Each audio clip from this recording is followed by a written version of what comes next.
Hello, good morning to all my dear student. मैं Jairam, assistant professor zoology, government PG college Dholpur.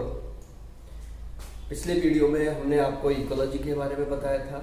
Ecology की प्रारंभिक जानकारी दी थी कि इकोलॉजी क्या है, किससे मिलके बना हुआ है, ओइकोस प्लस लोगस के बारे में बताया था। इकोलॉजी की वेरियस ब्रांचेज के बारे में बताया था। इस वीडियो में हम जो मेन टॉपिक है कॉन्सेप्ट ऑफ लिमिटिंग फैक्टर्स, इसके बारे में चर्चा करेंगे और डिस्कशन करेंगे कि लिमिटिंग फैक्टर्स का सिद्धांत क्या है। कॉन्सेप्ट ऑफ लिमिटिंग फैक्टर्स और सीमाकारी कारकों के सिद्धांत। सीमाकारी कारक का सिद्धांत कि सीमाकारी कारकों का क्या सिद्धांत है, सीमाकारी कारक कौन से होते हैं, क्या इनका रोल है, जो आज हम इस वीडियो में इनके बारे में विस्तार से चर्चा करेंगे। सीमाकारी कारक और कॉन्सेप्ट ऑफ लिमिटिंग फैक्टर्स। काफी इंटरेस्टिंग एंड इंपॉर्टेंट क्वेश्चन है ये, और ये इंपॉर्टेंट टॉपिक भी है। कोई भी कारक, कारकों के बारे में बात करते हैं हम, कोई भी कारक और factor, any factor which reduce the potential growth of organism. कोई भी कारक जो किसी जीव की विभव वृद्धि जिस दर से वो वृद्धि कर रहा है और जिस तेजी से या जिस दर से वो वृद्धि करता है उसे हम विभव वृद्धि कहते हैं, या पोटेंशियल ग्रोथ।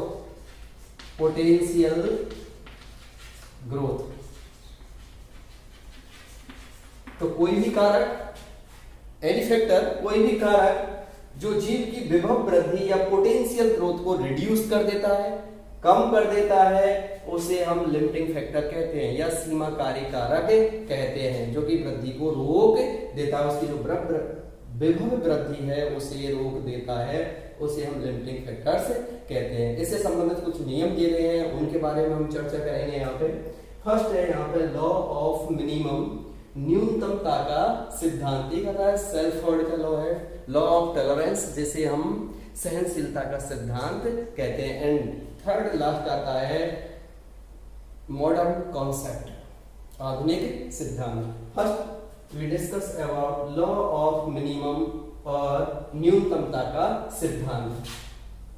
न्यूनतमता का सिद्धांत, लॉ ऑफ मिनिमम, इसे लीविंग ने दिया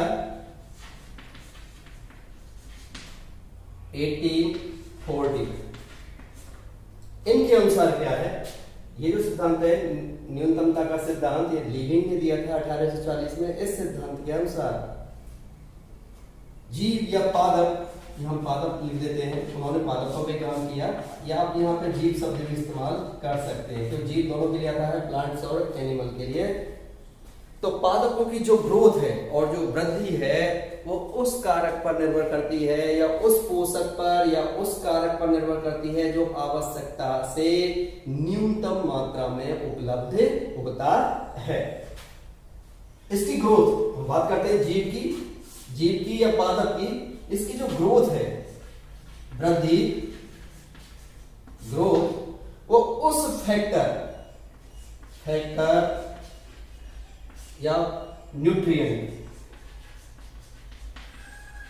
जिसे हम पोषक कहते हैं, उस कारक या न्यूट्रिएंट पर निर्भर करती है जो कि आवश्यकता से न्यूनतम मात्रा में उपलब्ध है। मतलब जितनी इसको आवश्यकता है, जैसे इसको कोई भी प्लांट है उसको पर डे 10 ग्राम फॉस्फोरस की आवश्यकता है, या 10 ग्राम हम ये कह सकते हैं कि सल्फर की आवश्यकता है या फॉस्फोरस की आवश्यकता है, और वो उससे कम मात्रा में उपलब्ध होता है, तो वो लिमिटिंग फैक्टर कहलाएगा। अर्थात उसकी जो ग्रोथ है वो सीधे ही उसी कारक पर डिपेंड करेगी।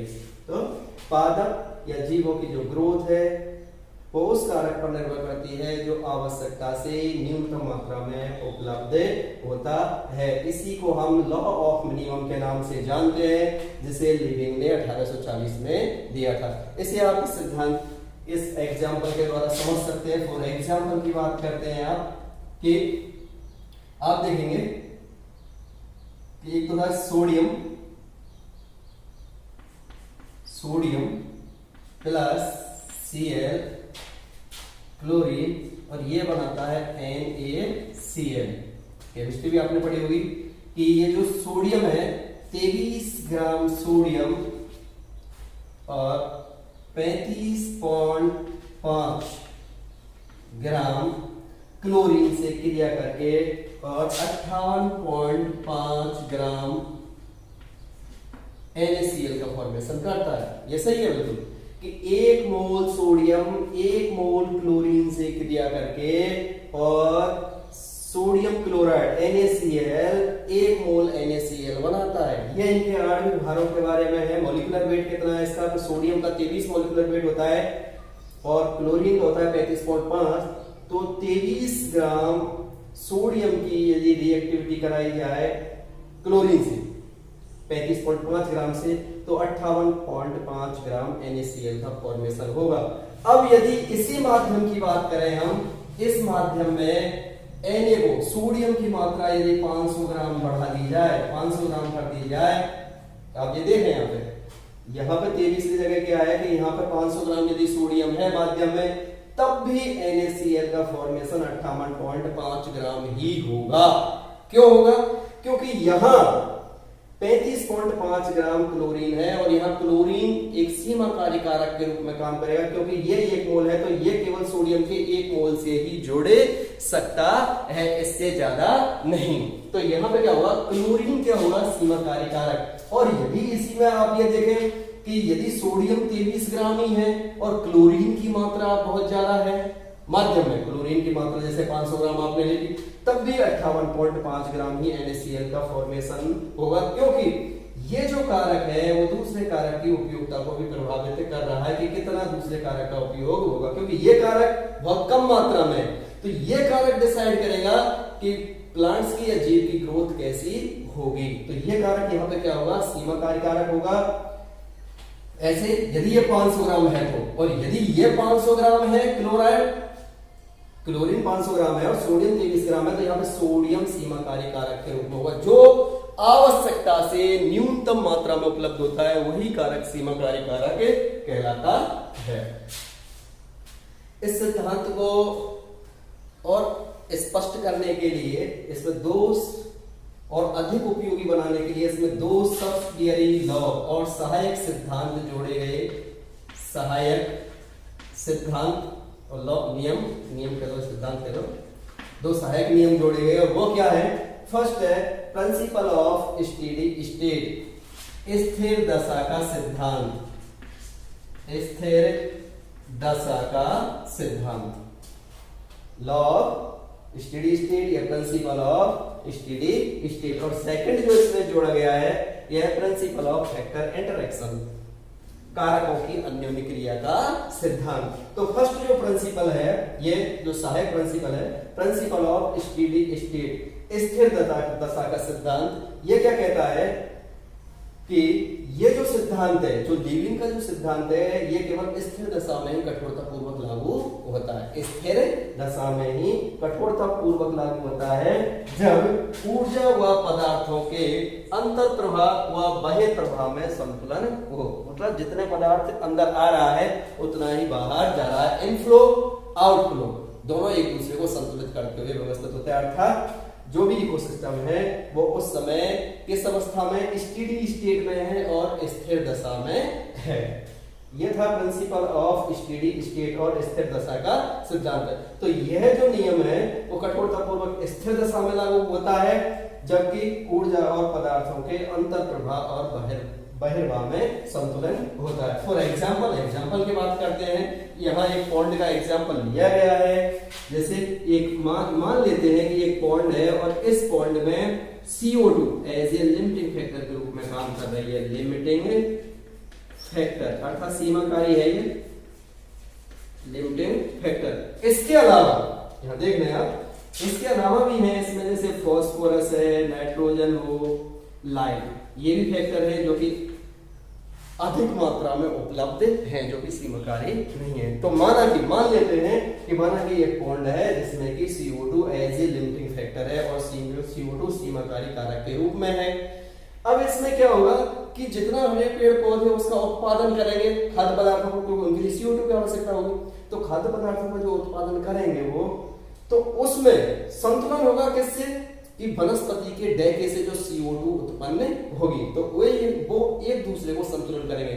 जैसे इतना निर्माण होगा और उतना दर डैके होगा, तो जैसे डैके होगा CO2 निकलेगी, वो CO2 का उपयोग पेड़ पौधे अपने फोटोसिंथेसिस में करेंगे और भोजन का निर्माण करेंगे। तो यहाँ पे क्या होगा कि जनरली जब ये लिमिटिंग फैक्टर के रूप में काम कर रहा है, तो जितनी CO2 का उत्पादन होगा, जितना CO2 पेड़ पौधों के और जीवों के अपघटन से बनती है, वो उत्पादन के रूप में काम में ले आ जाती है। तो उत्पादन में और पदार्थों के या जीवों के अपक्षय में यहाँ पे क्या होता है, संतुलन होता है।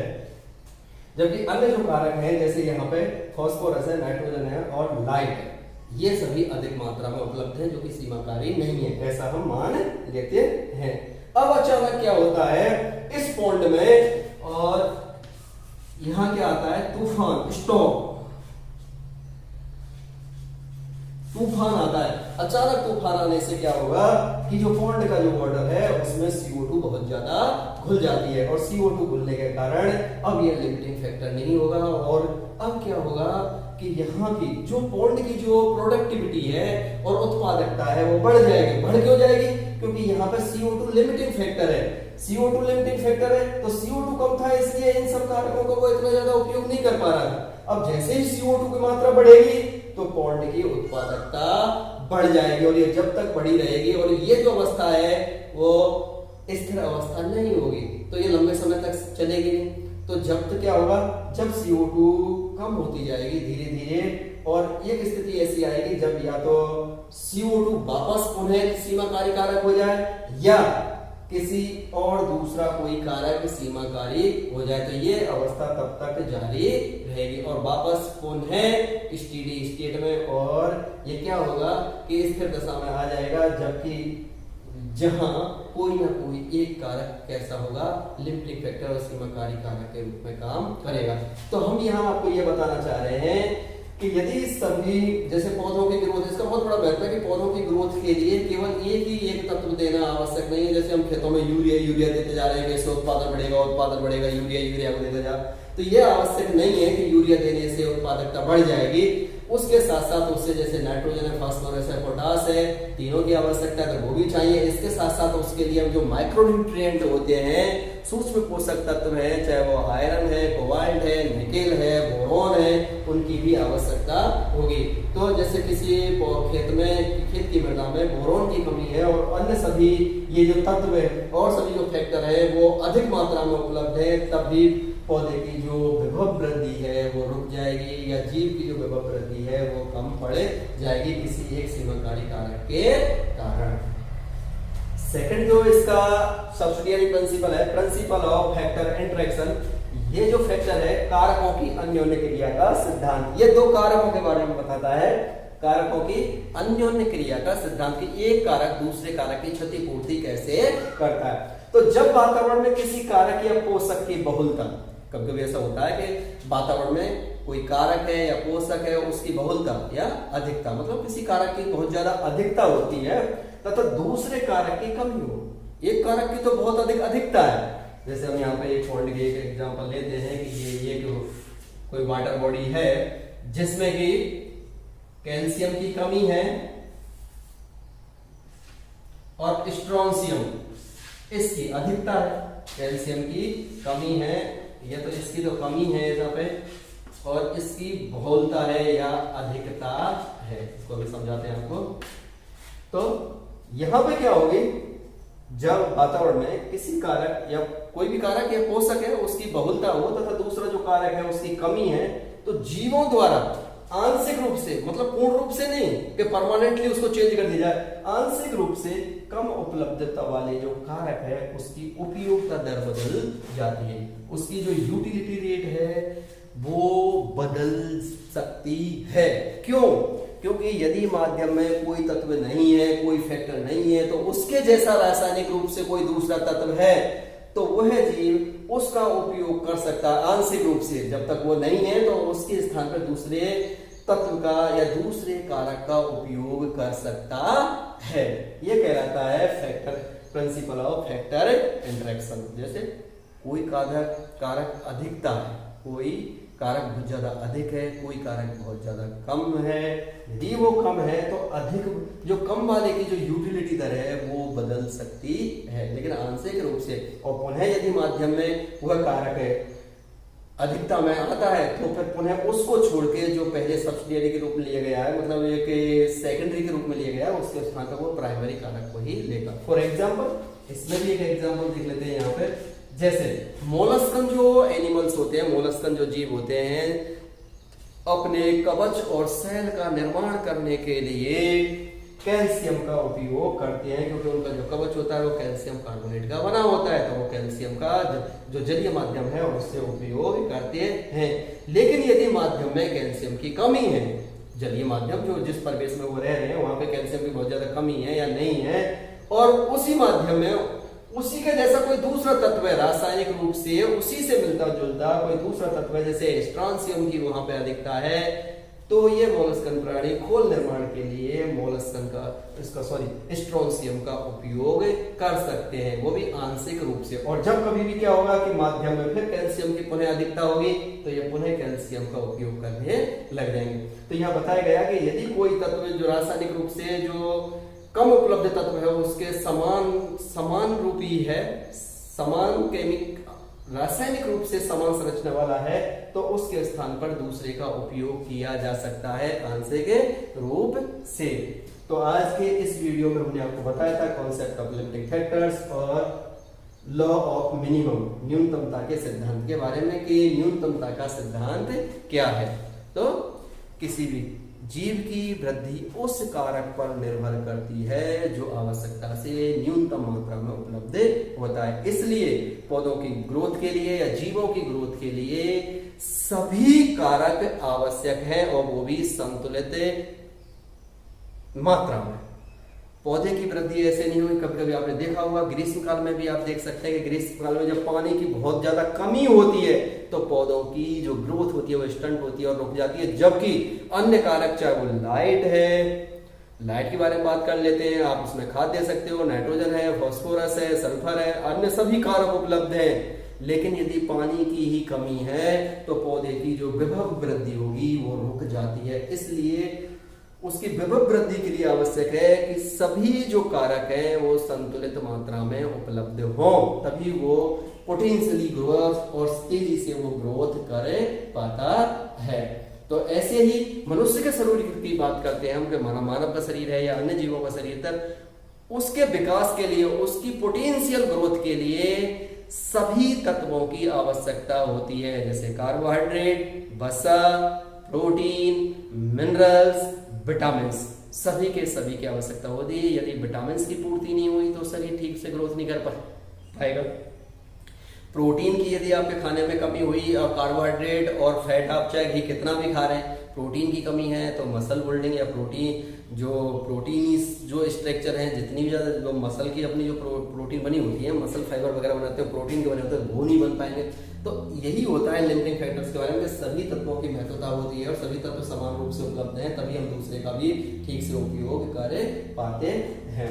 तो आज की इस वीडियो में इतना ही कॉन्सेप्ट ऑफ लिमिटिंग फैक्टर्स के बारे में। क्वेश्चन आप असाइनमेंट नोट कर सकते हैं कि लिमिटिंग फैक्टर सीमाकारी कारक किसे कहते हैं। क्वेश्चन नंबर 1 छोटा क्वेश्चन है, सीमाकारी कारक किसे कहते हैं। Sector number 2 law of minimum, न्यूनतमता का सिद्धांत क्या है लिखिए, न्यूनतमता का सिद्धांत क्या है लिखिए। नेक्स्ट वीडियो में हम आपको सेल्फ होल्ड का लॉ और आधुनिक जो कॉन्सेप्ट है, modern concept of limiting factors, उसके बारे में चर्चा करेंगे। Thanks to all my dear student for listening me.